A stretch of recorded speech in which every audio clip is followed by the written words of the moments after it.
আহ, আচলতে ভালেই পাইছোঁ।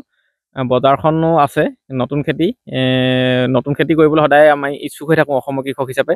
কিন্তু উজনি অসমত আচলতে উজনি অসমতহে নতুন, একেবাৰে উজনি নহয় আচলতে। আমাৰ যোৰহাট শিৱসাগৰতহে দেখা নাই, কিন্তু বাকী গোলাঘাটলৈকে কৰা দেখিছোঁ। নামনিতো কৰিছেই, তিনিচুকীয়া চাইডে বহুত বগৰী খেতি কৰিছে। কিন্তু আমি এজন কৃষক হিচাপে বিভিন্ন ধৰণৰ খেতি কৰাৰ উপৰিও যাতে এজোপা গছত আমি আটাইতকৈ কম সময়ত ইয়াৰ পৰা ভাল উৎপাদন এটা পাব পাৰোঁ, বজাৰ এখন দখল কৰিব পাৰোঁ, আমি এনেকুৱা চিন্তাতে সদায় থাকোঁ।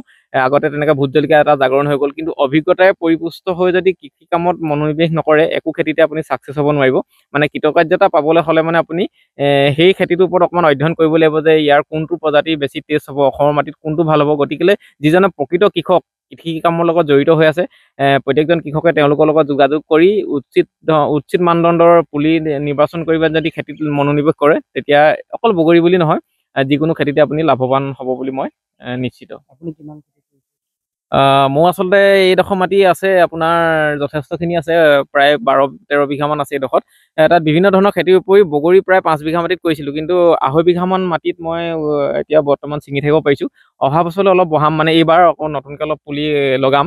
আৰু ইয়াৰ অলপ মোক খুটি নাটি থাকি গৈছে, যিবিলাক নেকি মই এইবছৰ খেতি কৰি পিনি ইয়াৰ পৰা অভিজ্ঞতা বুলি ভাবিছোঁ। গতিকে মই আপোনালোকক এইটোকে জনাম যে অকল বগৰী বুলি নহয়, এজন কৃষকে স্বাৱলম্বী হ'বৰ কাৰণে বছৰৰ 12টা মাহতেই তেওঁলোকে বজাৰখন দখল কৰি থাকিব পৰাকৈ যিকোনো কৃষি, মানে যিকোনো ফল মূলেই হওক বা ৰবি শস্য বা যিকোনো খেতিৰ বজাৰখন দখল কৰিব কাৰণে তেওঁলোকে কিন্তু মানে বাৰীখনত বস্তুৱে উভৈনদী কৰি থ'ব লাগিব। তেতিয়া এজন কৃষকে বেলেগ এটা খেতি কৰিবৰ কাৰণে, পিছৰ খেতিটো কৰিবৰ কাৰণে মনোবল তেওঁলোকৰ দৃঢ় হৈ থাকিব।